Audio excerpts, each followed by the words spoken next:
Anacalypsis by Godfrey Higgins. Chapter 1. Antediluvian Science and the Solar Trinity. In the earliest history of humankind, I observe that all nations endeavor to indulge a contemptible vanity by tracing their origins to the most remote periods, and, to gratify this vanity, they invent fables of every description. While all nations have, in reality, been guilty of this weakness, the inhabitants of Oriental countries occupy a far more prominent position than those of the Western world. Indeed, I believe it cannot be denied that, in the investigation of subjects connected with the primordial race of men, they are entitled in every respect to claim precedence. All nations possess a tradition concerning the destruction of the world by a flood and the preservation of humanity from its effects. It appears to me that the question of the human race's existence prior to the flood will not significantly impede my inquiries. Rather, if admitted, it will merely compel me to proceed upon the premise that certain events occurred before it, and that the consequences arising from them remained unaffected by the cataclysm. Among the sayings of the wise, there was arguably none more profound than the celebrated "Know thyself," and likely none to which so little regard has been paid. It is to the neglect of this principle that I attribute most of the absurdities with which the wise and learned of perhaps all ages may be reproached. Humanity has forgotten or remained ignorant of the fact that its faculties are limited. Man has failed to delineate the boundary beyond which his knowledge cannot extend. Instead of applying his intellect to objects cognizable by the senses, he has attempted to grasp subjects beyond the reach of the human mind, thereby losing and bewildering himself in the labyrinths of metaphysics. He has not known or has failed to heed what was so clearly demonstrated by Locke, that no idea can be received except through the medium of the senses. He has endeavored to form ideas without regard to this principle, and, as might be expected, has fallen into the greatest absurdities, the necessary consequence of such imprudence. Our information regarding the historical events supposed to have occurred prior to the catastrophe, and its attendant flood which destroyed the ancient world, is exceedingly scant. Monsieur Bailly has observed that the famous cycle of the Neros, as well as the cycle of 7 days or the week, must, due to their peculiar circumstances, probably have been of antediluvian invention. No persons could have invented the Neros unless they had achieved a much greater perfection in astronomy than that which we know to have been the state of the most ancient Assyrians, Egyptians, or Greeks. The earliest of these nations supposed the year to consist of only 360 days, whereas the inventor of the Neros must have known its length to within a few seconds of time, a fact observed by Monsieur Bailly to be decisive proof that science was formerly brought to perfection and, consequently, must have been subsequently lost.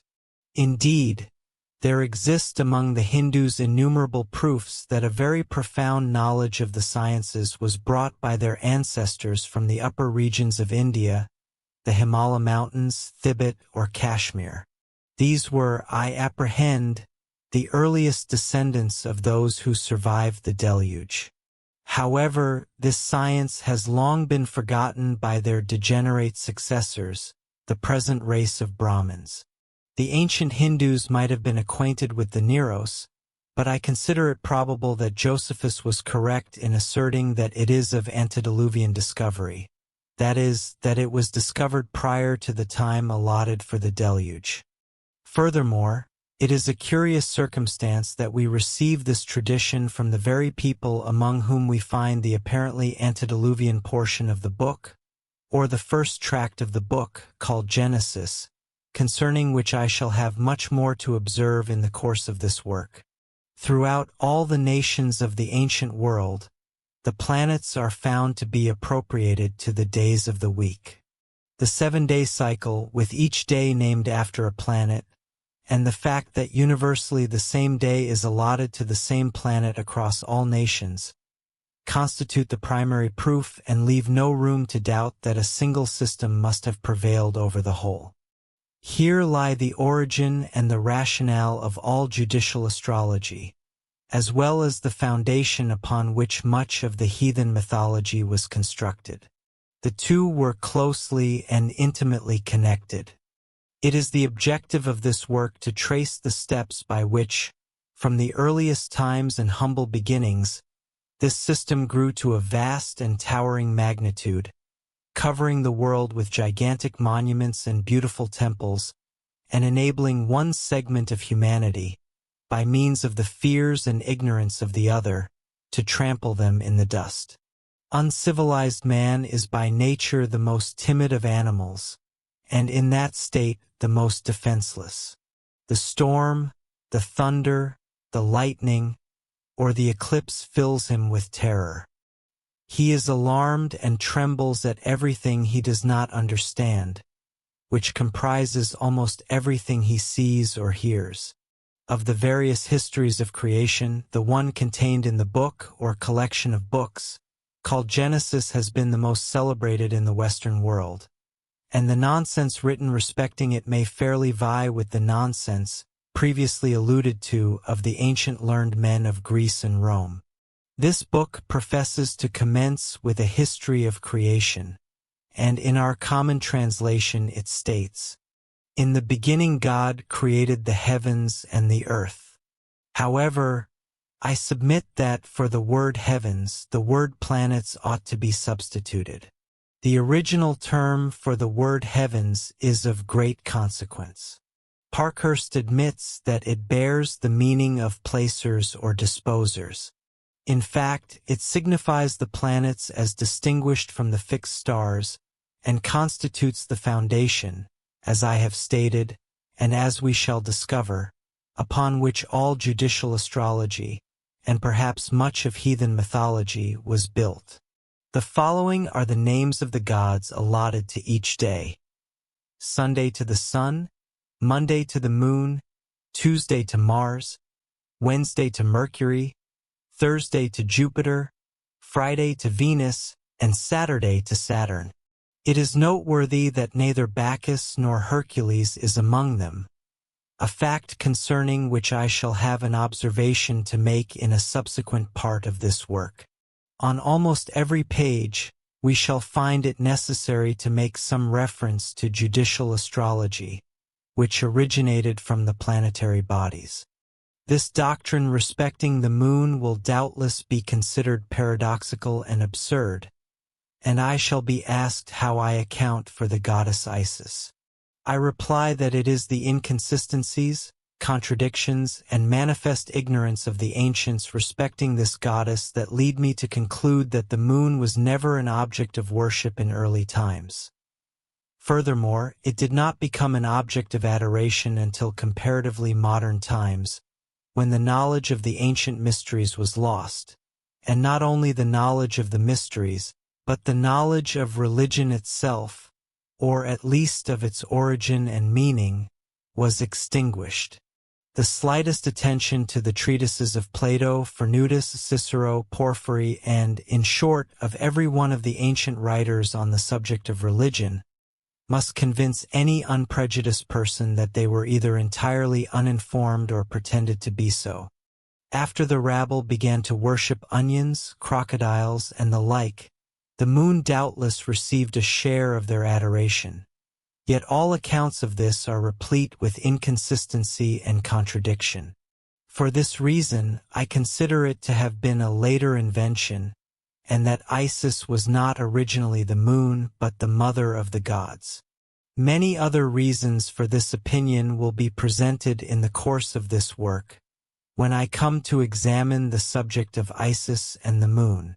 I shall now proceed to demonstrate, in a manner I believe I may safely assert is irrefutable, that all the gods of antiquity resolve themselves into the solar fire, sometimes viewed as God itself, and at other times as an emblem or Shekinah of that superior principle designated as the creative being or God.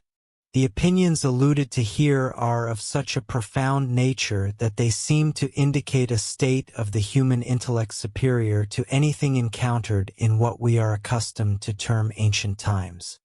Due to their philosophical truth and universal reception throughout the world, I am strongly inclined to attribute them to the authors of the Neros, or to that enlightened race supposed by Mr. Bailey to have formerly existed and to have been preserved from a great catastrophe in the Himalaya mountains.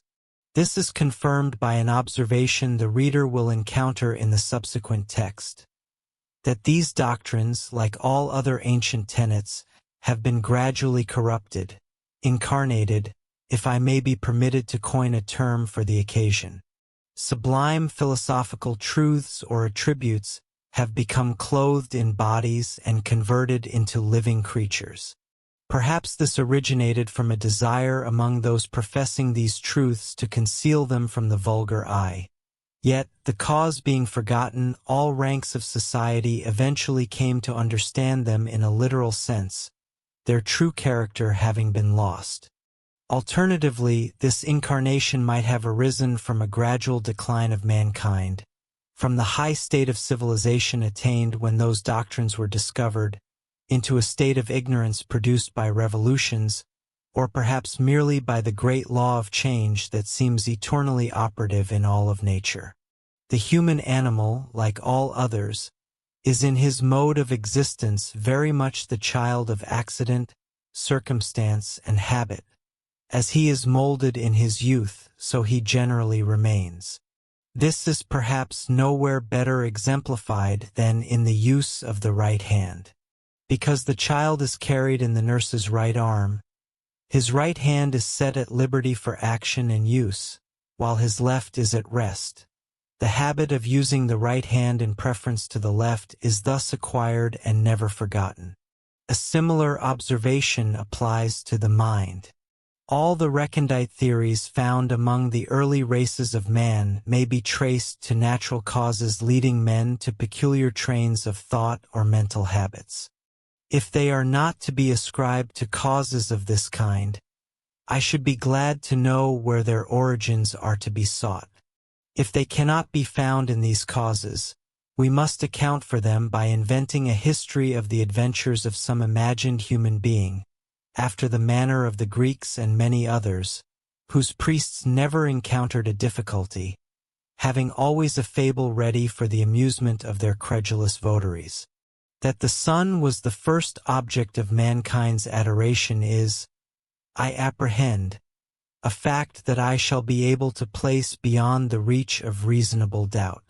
The circumstances of the case render it impossible to produce absolute proof of this fact.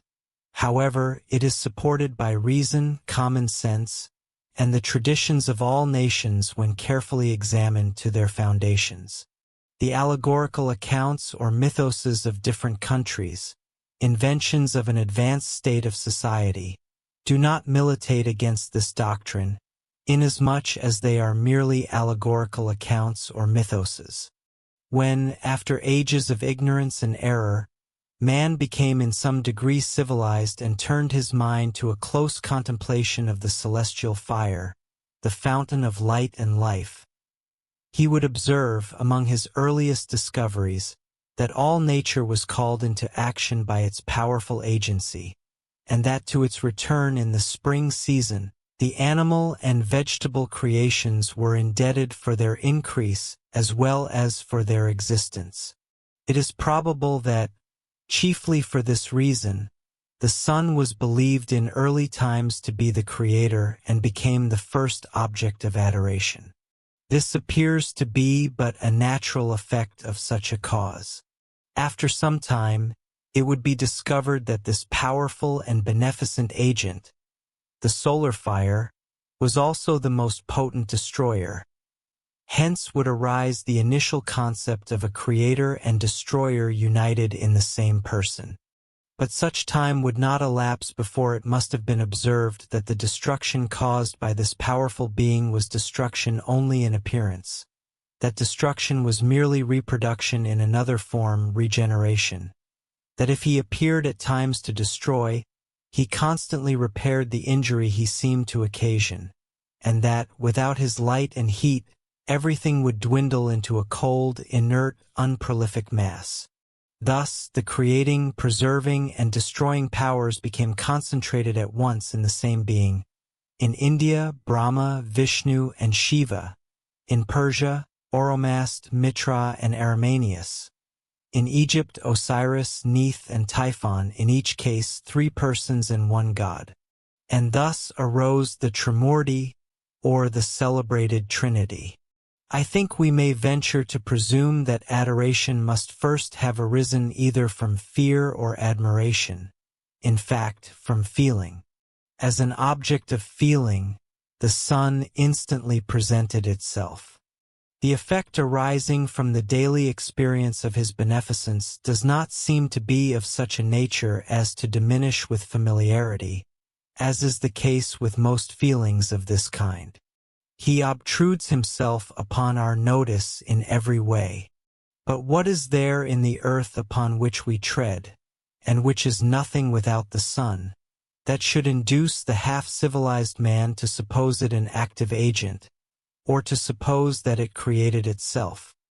He would instantly perceive that it was, in itself, to all appearance, an inert, dead, unprolific mass.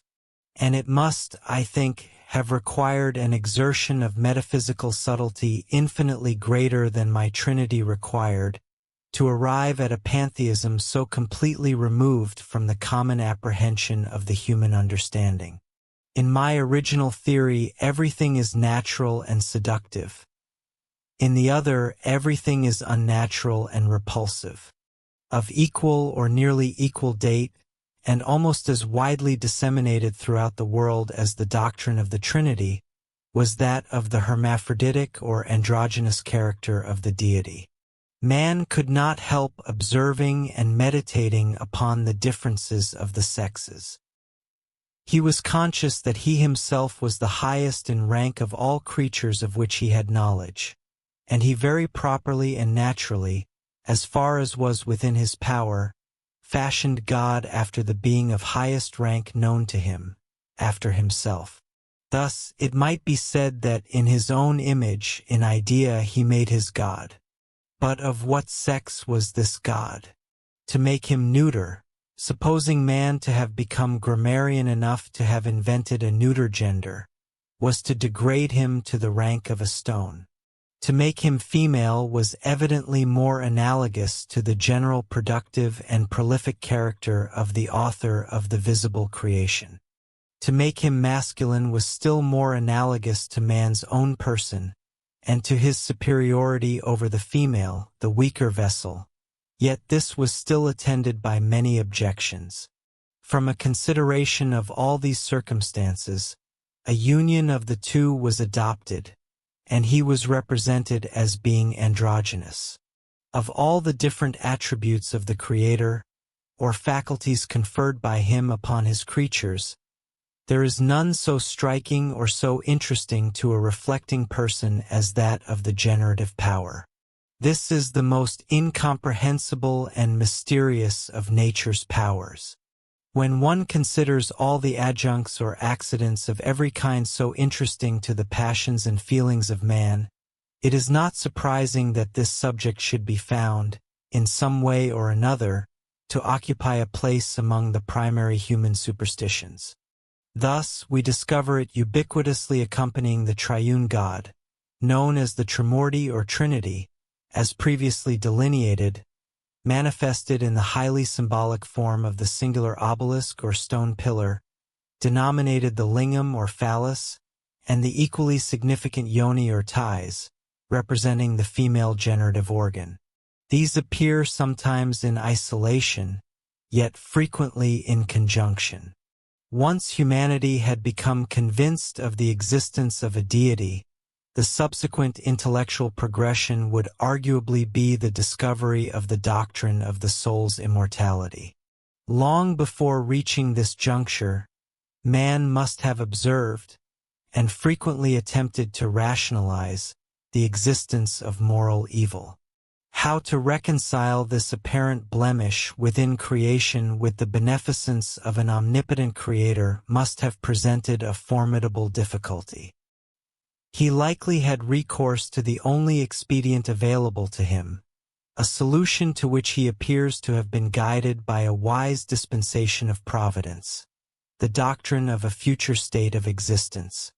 In this state, the tribulations of the present world would find a remedy, and the ledgers of good and evil would be balanced. The virtuous man would receive his reward, and the wicked his retribution. This appears to be the probable outcome of the contemplation regarding the existence of evil by the profound primeval Oriental philosophers who first formulated the doctrine of the Trinity. Other considerations would undoubtedly contribute to producing this same conclusion. Following the discovery of the soul's immortality, the concept of metempsychosis naturally succeeded the doctrine of reproduction or regeneration by the third person of the triune God. This occurred through a logical progression, much as the doctrine of the triune God had previously emerged from man's consideration of the qualities inherent in the beings surrounding him. Everywhere, throughout all nature, the law that destruction equates to reproduction appeared to prevail. This, combined with the innate yearning for immortality of which every human being is conscious, led to the conclusion that man, the pinnacle of creation, could not be exempt from the general rule. He died only to live again, to be regenerated. A consciousness of his own frailty gradually engendered the belief that he was regenerated in a human body, or that of an animal, as punishment for his offenses. This cycle continued until, through repeated penances of this nature, his soul had paid the forfeit for the crimes of its first incarnation, becoming purified of all stain, and finally reaching a state to be absorbed into the celestial influence or united with the substance of the Creator. As occurs in every sublunary concern, the law of change corrupted these simple principles in manifold ways. Thus, we find the destroyer transformed into a demon or devil, at war with the preserver or the creator. Hence arose the doctrine of two mutually opposing principles, Oromasdes and Arimaeus, locked in perpetual warfare. This conflict was typified by the higher and lower hemispheres of the earth, by winter and summer, and by light and darkness, as we shall find developed in various forms. What could be so natural as to allot to the destroyer the lower hemisphere of cold and darkness, characterized by winter, misery, and famine? What could be so natural as to allot to the beneficent preserver the upper hemisphere of genial warmth, summer, happiness, and plenty? From this source originated the festivals of the equinoxes and solstices, along with much of the complicated machinery of heathen mythology and judicial astrology. Moral evil is a relative term. Its correlative is moral good. Without evil, there is no good. Without good, there is no evil. There is no such entity known to us as good or evil per se. We possess no experience of moral good or moral evil except as relative and correlative to one another. Therefore, we stand in relation to them as we stand in relation to God. Many of the early Church Fathers maintained the doctrine of metempsychosis, which they defended by citing several texts from the New Testament. It was an opinion that enjoyed widespread circulation in both the East and the West. It was held by the Pharisees or Perses, as they ought strictly to be called, among the Jews, and among the Christians by Origen Chalcidius, if indeed he was a Christian, Synesius, and by the Simonians, Basilidians, Valentinians, Marcionites, and the Gnostics in general. It was held by the Chinese and, among the most learned of the Greeks, by Plato and Pythagoras. Thus, this doctrine was believed by nearly all the great and virtuous of every religion, nation, and age. Although the present generation possesses not the slightest information exceeding that of its ancestors on this subject, the doctrine currently retains not a single votary in the Western world. Metempsychosis was believed by the celebrated Christian apologist Soame Jenyns, who was perhaps the sole believer among the moderns of the Western world. The following observations tend not only to shed light on the doctrine of the Indians, the earliest philosophers of whom we possess genuine records, but also to demonstrate that their doctrine is identical to that of certain Western philosophers. Recorded traditions inform us that these individuals actually traveled in remote ages to the land of the Brahmins to acquire this knowledge. Pythagoras, upon returning from his eastern travels to Greece, taught the doctrine of metempsychosis and the existence of a supreme being by whom the universe was created and by whose providence it is preserved. He taught that the souls of mankind are emanations of that being. Socrates, the wisest of the ancient philosophers, appears to have believed that the soul existed prior to the body, and that death relieves it from the apparent contrarieties to which it is subjected by its union with our material form. Plato, in conformity with the learned Hindus, asserted that God infused into matter a portion of his divine spirit, which animates and moves it, that mankind possesses two souls of separate and distinct natures, the one corruptible, the other immortal, and that the latter is a portion of the divine spirit. He asserted that the mortal soul ceases to exist with the life of the body, whereas the divine soul, no longer encumbered by its union with matter, continues its existence, either in a state of happiness or of punishment. Further, he taught that the souls of the virtuous return, after death, to the source from which they flowed, while the souls of the wicked, after being confined for a certain duration in a place destined for their reception, are sent back to earth to animate other bodies. Aristotle posits that the souls of mankind are portions or emanations of the divine spirit, which at death depart the body and, like a drop of water falling into the ocean, are absorbed into the divinity. Zeno, the founder of the Stoic sect, taught that throughout nature there exist two eternal qualities, the one active and the other passive.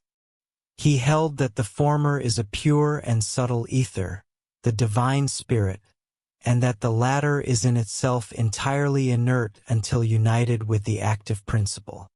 He taught that the divine spirit, acting upon matter, produces fire, air, water, and earth, that the divine spirit is the efficient principle, and that all nature is moved and governed by it. He also believed that the soul of man, being a portion of the universal soul, returns after death to its primordial source. The opinion that the soul is an emanation of the divinity, a belief held by the Hindus and professed by the Greeks, appears likewise to have been adopted by the early Christians. Macrobius observes that the origin of souls emanates from heaven, and among those who philosophize correctly, this is held to be a belief of unquestionable certainty. Saint Justin asserts that the soul is incorruptible because it emanates from God. Likewise, his disciple Tatian the Assyrian observes that man, having received a portion of the divinity, is as immortal as God himself. Such was the system of the ancient philosophers, the Pythagoreans, the Brahmins, and various sects of the Christians. The oldest philosophy or mythology of which we possess a definitive history is that of the Buddha among the Eastern nations, in which one may discover the various doctrines to which I have just alluded. From the concept of metempsychosis arose the repugnance among the Buddhists toward the slaughter of animals, a necessary consequence of this doctrine when uncorrupted and sincerely held. From the circumstances found in the first book of Genesis, or the Book of Wisdom, which is arguably a work of Buddhist origin, the slaughter of animals is prohibited or disallowed. In time, the mild doctrines of the Buddha came to be altered, corrupted, and superseded by those of Krishna. Consequently, in the second book of Genesis, the book of the generations or regenerations of the planetary bodies, which I surmise to be a Brahminical work, animals are permitted to be used for sacrifice. In the third book, dealing with the generations or regenerations of the race of man, the atom, they are for the first time permitted to be consumed as food. Socrates, Pythagoras, Plato, Zoroaster, or Zarathustra, etc., and indeed all those initiated into the most arcane mysteries, acknowledged a single supreme God, the Lord and first cause of all existence. Furthermore, although it can never be ascertained with absolute certainty, those who received only the lesser mysteries may have confined their worship to the sun and the celestial hosts. However, it was solely the vulgar and ignorant who bent the knee to stone, wood, or metal idols of the gods, images perhaps only marginally more numerous than those of the Christian saints. Regarding the religion of the Chinese, Sir William Jones observes, "Of the religious opinions entertained by Confucius and his followers, we may glean a general notion from the fragments of their works, translated by Couplet. They professed a firm belief in the Supreme God, and gave a demonstration of his being and of his providence, from the exquisite beauty and perfection of the celestial bodies, and the wonderful order of nature in the whole fabric of the visible world. From this belief they deduced a system of ethics, which the philosopher summarizes briefly at the conclusion of the Lunan.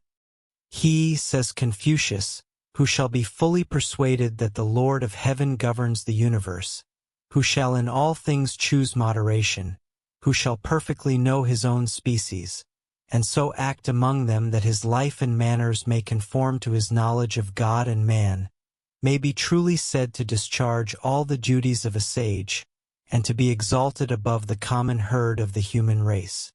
Marco Polo informs us that, in his time, the Chinese offered adoration to a tablet affixed to the walls of their houses, inscribed with the name of the high, celestial, and supreme God. To his honor they burned incense, yet they possessed no image of him. According to Mr. Marsden, the words inscribed upon the tablets were 3, Tien, heaven, Hong Tien, supreme heaven, and Shang Ti, sovereign Lord.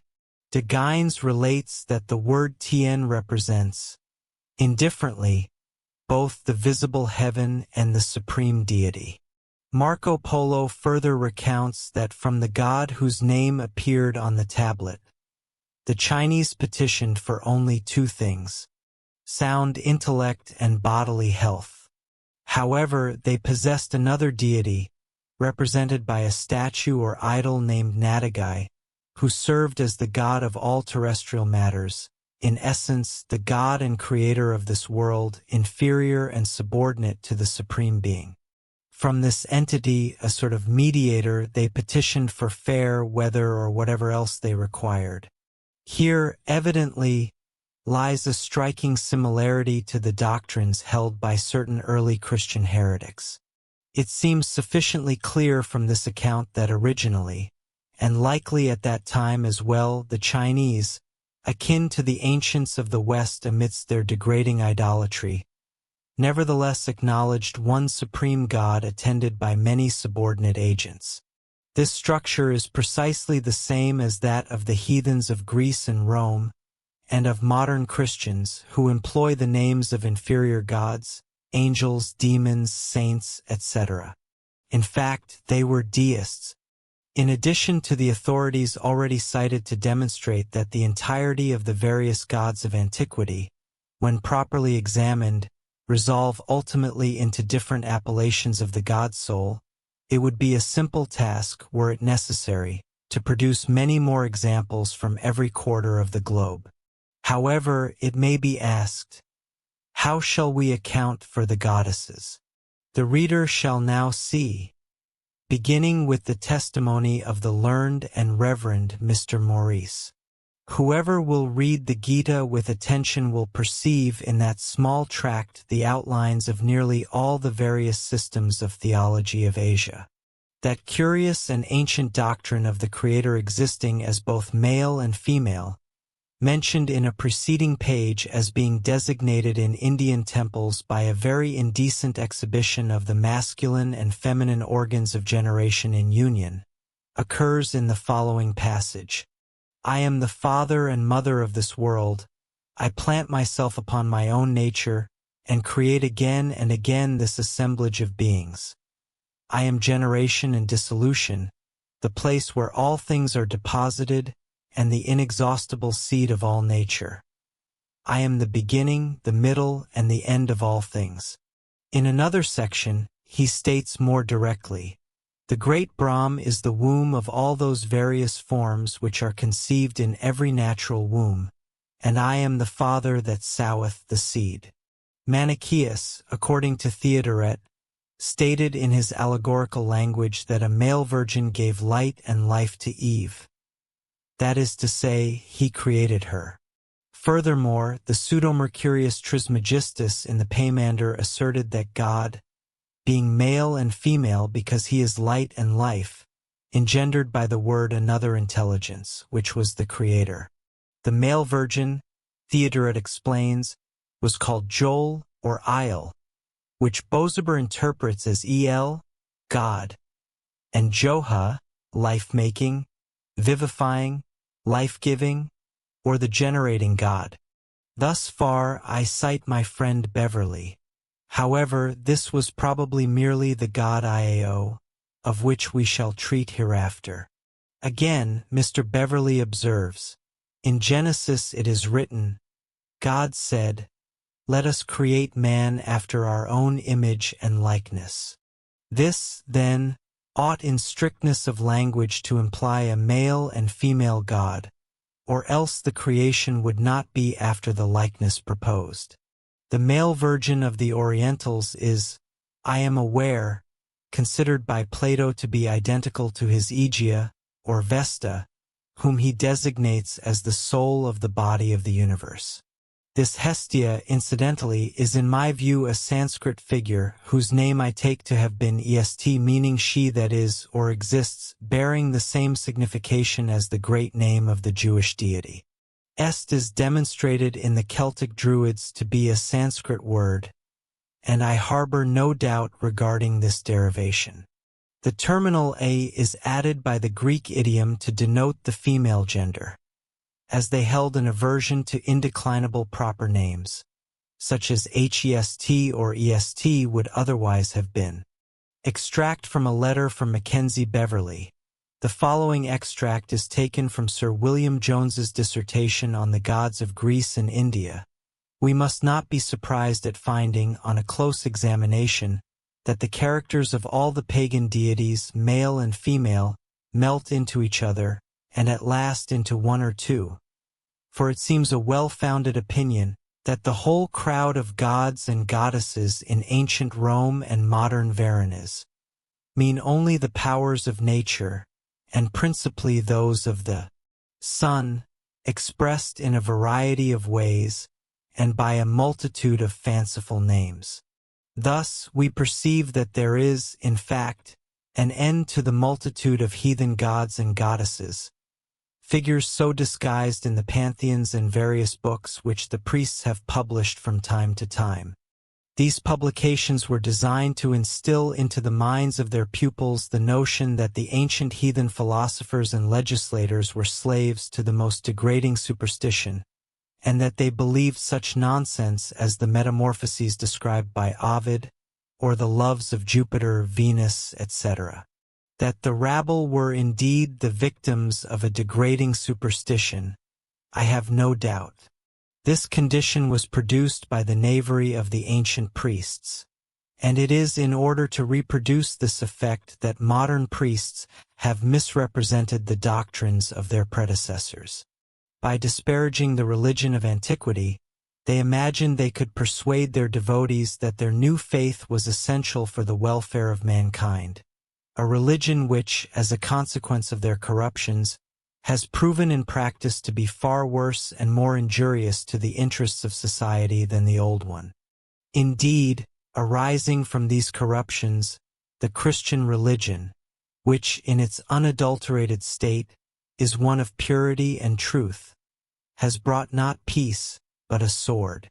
Once the astrologers had apportioned the heavens into animal forms and similar figures, and the annual path of the sun had been divided into 12 segments, each designated by a specific animal, emblem, or figure, it is not surprising that these became objects of adoration.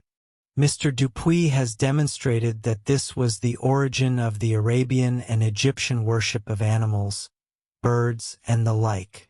Consequently, in the natural course of events, the adoration of images arose among both heathens and Christians.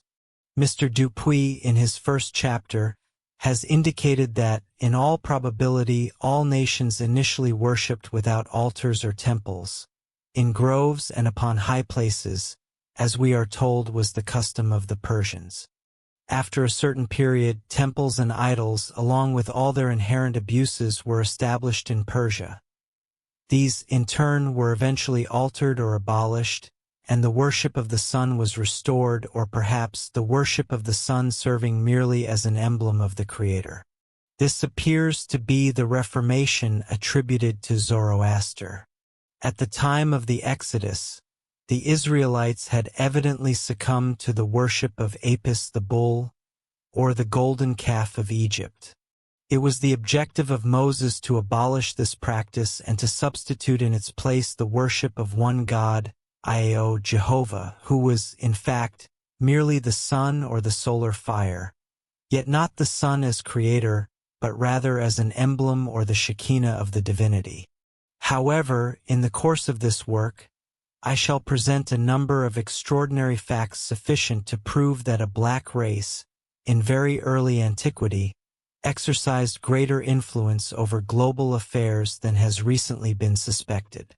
Furthermore, I believe I shall demonstrate, through striking circumstances that still exist, that the effects of this influence have not entirely dissipated.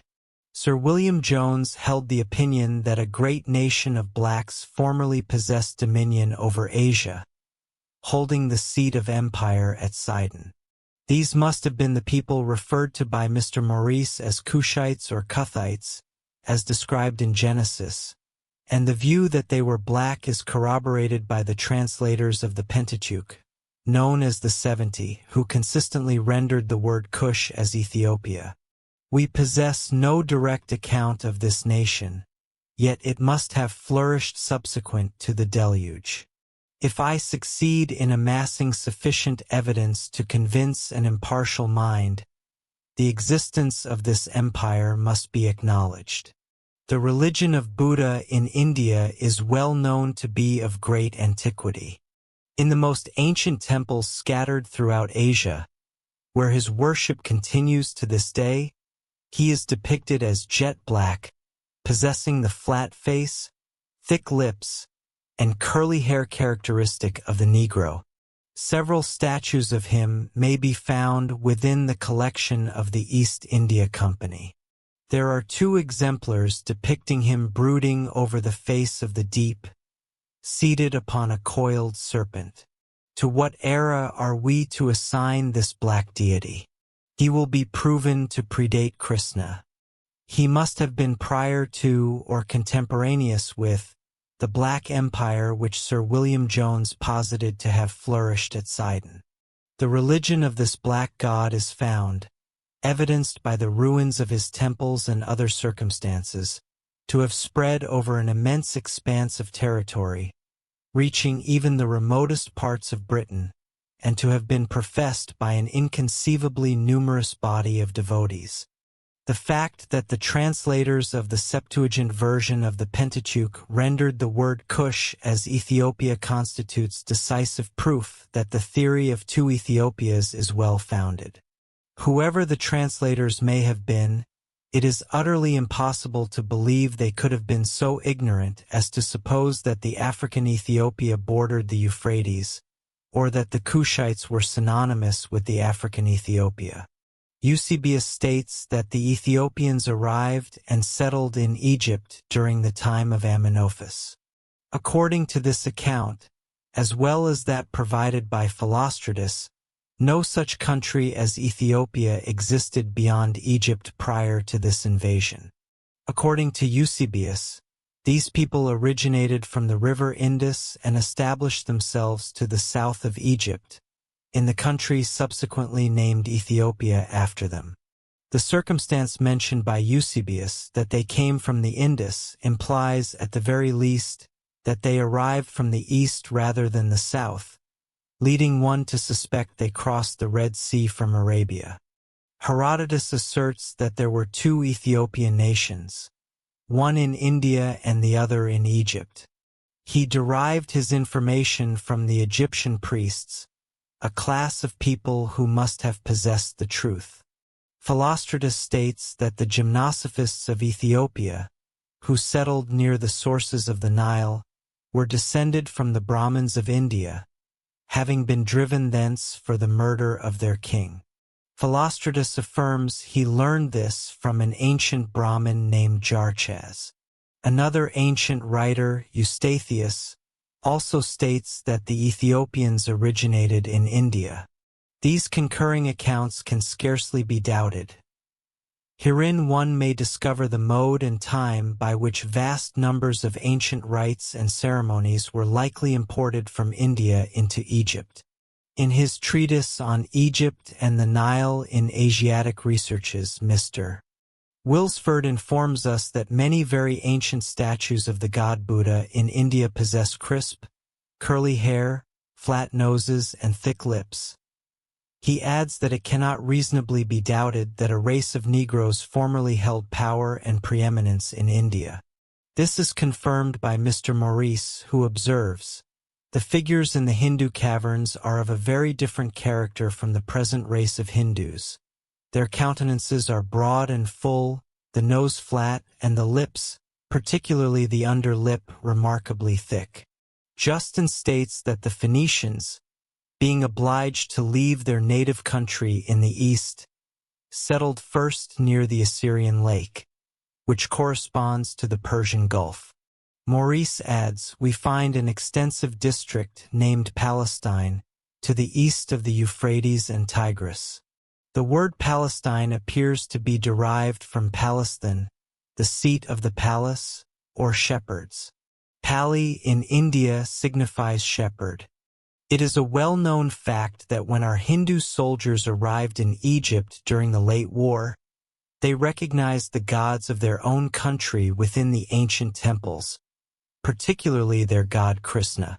Mr. Maurice has proven, beyond all doubt, the striking similarity, indeed the identity, of the architectural style and ornamentation of ancient Egyptian and Hindu temples.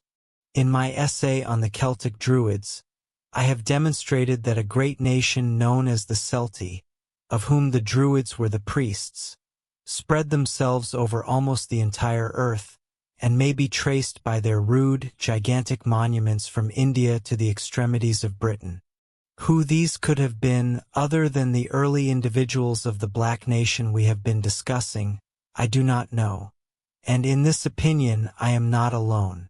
The learned Maurice asserts that Cuthites, Celts, built the great temples in India and Britain, and excavated the caves of the former. Furthermore, the learned mathematician Reuben Burrow has no hesitation in pronouncing Stonehenge to be a temple of the black, curly-headed Buddha. Chapter 2. The Jewish Kabbalah and Genesis as Allegory.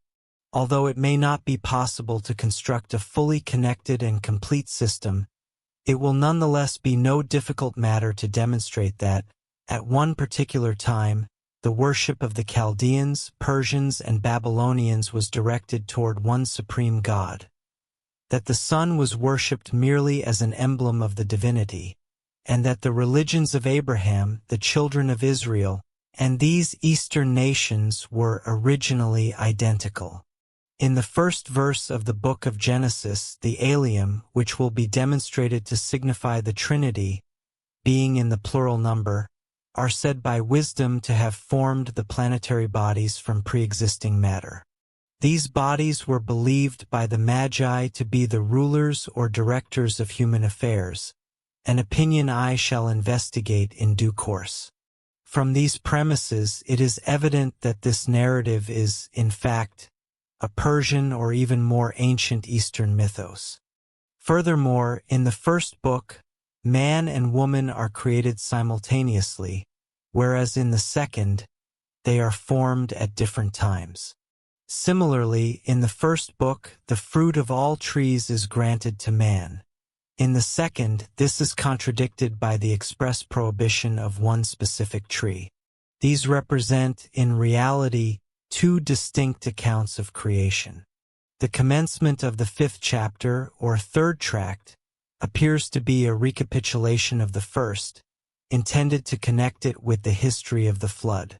Here, the world is described as having been made by God, Elohim, rather than by Jehovah, the God Jehovah, or Jehovah Elohim as in the second tract. Moreover, akin to the first account, the man and woman are made at one time, not separately as in the second. The account of the birth of Seth, provided in the 25th verse of the fourth chapter, and the repetition of the same event in the third verse of the fifth chapter, the beginning of the third tract, constitute clear proof that these tracts are the work of different authors or are, at the very least, separate and distinct works. The reason Seth's name is cited here, to the exclusion of any of Adam's later children, is evidently to link Adam with Noah and the deluge, which is the objective of the third tract. The permission granted in the third tract to consume animals, implying that such license was not given previously, aligns strictly with the denial of the same in the first tract. The histories of creation found in the first and second books of Genesis, as well as in the sacred books of the Persians and Chaldeans, are evidently variant versions of the same narrative. The Chaldeans state that the world was created not in 6 days, but in 6 periods of indeterminate length. The Persians, likewise, divided time into 6 periods. In the second book, a well-known account is given regarding the origin of evil, a concept most closely interwoven with every part of the Christian system. However, this is in fact nothing more than an Oriental mythos, which may have been derived from the history of the Brahmins, in whose texts the principal incidents are to be found. To place this matter beyond doubt, it is only necessary to refer to the plates, specifically figures 2 and 3, and 4, taken from icons in the most ancient caves of Hindustan, excavated, by universal agreement, long prior to the Christian era. The reader will observe the first to be the seed of the woman bruising the serpent's head. The second, the serpent biting the foot of her seed, the Hindu god Krishna, the second person of the Trinity. And the third, the Spirit of God brooding over the face of the waters. The history in Genesis is depicted here with such precision that it is impossible to doubt the identity of the two narratives. It has been observed among the Persians and all Oriental nations that the Creator or God was adored under a triple form, specifically that of a trinity. In India, this consisted of Brahma, Krishna or Vishnu, and Shiva. In Persia, it was Oromasdes, Mitra, and Arbamanus, representing in each case the Creator, the Preserver, and the Destroyer. The fact that Abraham worshipped several gods who were, in reality, identical to those of the Persians, namely, the Creator, Preserver, and Destroyer, has long been asserted. This assertion has proven very unpalatable to both Jews and many Christians. To obviate or disguise what they could not explain, they have frequently had recourse to mistranslating the original text. The doctrine of plurality, demonstrated above in the Pentateuch, is confirmed in the later books of the Jews.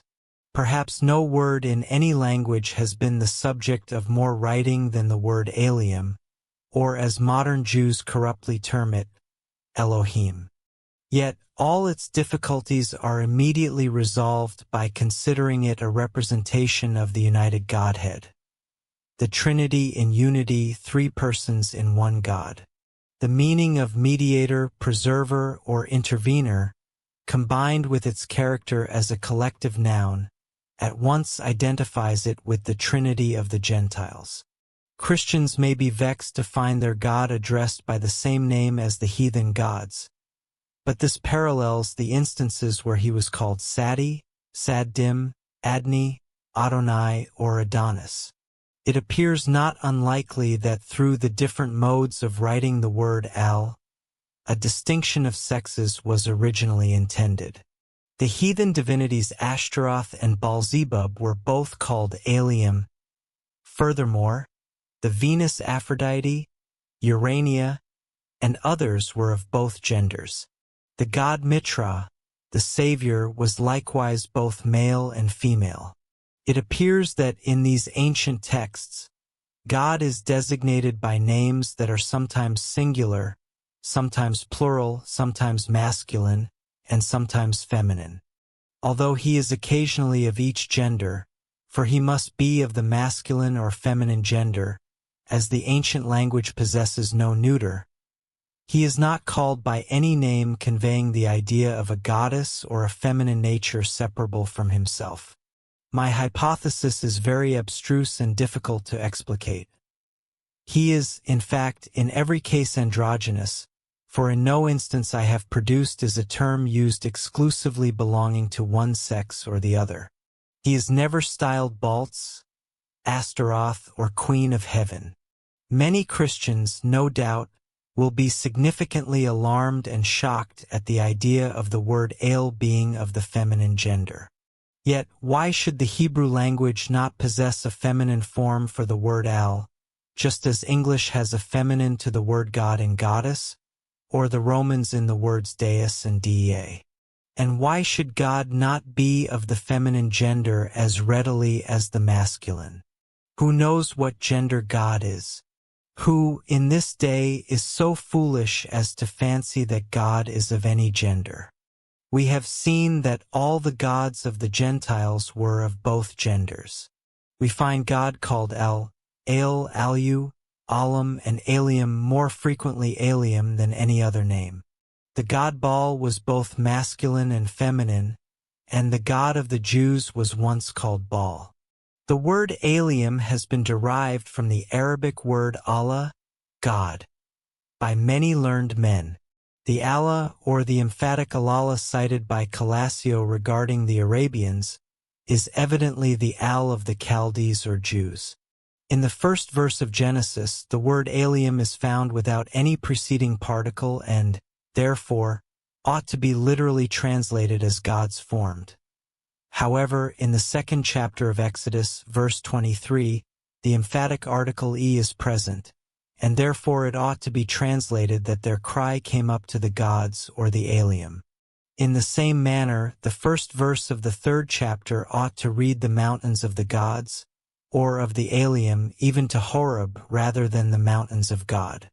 Persons who have not given much consideration to these subjects will be apt to wonder that any people should be found to offer adoration to the evil principle. They do not consider, however, that in all these recondite systems, the evil principle, the destroyer or lord of death, was simultaneously the regenerator. He could not destroy save to reproduce.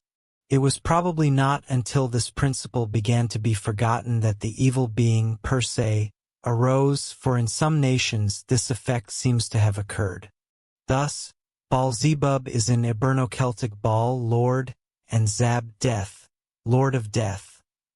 Yet he is also called Alium, the same as the god of the Israelites, and this is appropriate because he was one of the Trimordi or Trinity. If I am correct respecting the word Alium being feminine, we here see the Lord of Death of the feminine gender. But the goddess Ashtaroth or Astarte, the Eostur of the Germans, was also called Alium. Here again, Alium appears in the feminine, which corroborates my assertion that Alium constitutes the feminine plural. Consequently, we have distinctly identified Alium as the creator, Alium as the preserver, and Alium as the destroyer, and this is not derived through mere inference, but is explicitly expressed. Furthermore, the Apis, or Bull of Egypt, is expressly designated as Alium, and its plurality is acknowledged upon authority that is not easily controverted. Aaron declares, Ale alike. These are thy Alium who brought thee out of the land of Egypt. The 26th verse of the first chapter of Genesis completely establishes. Do you want access to this and all the complete audiobooks on the channel, plus the ebook version? Click the link in the description or scan the QR code in the left corner of the screen to access our library, where you can listen to your favorite esoteric books without ad interruptions, lock your screen, or use other apps while the narration plays, and even download the ebook version to follow along as you listen. Listen on your computer via web browser, or download the app from the Play Store. After subscribing, you will receive an email with your login details, password, and step-by-step instructions on how to access the books through the Hotmart app.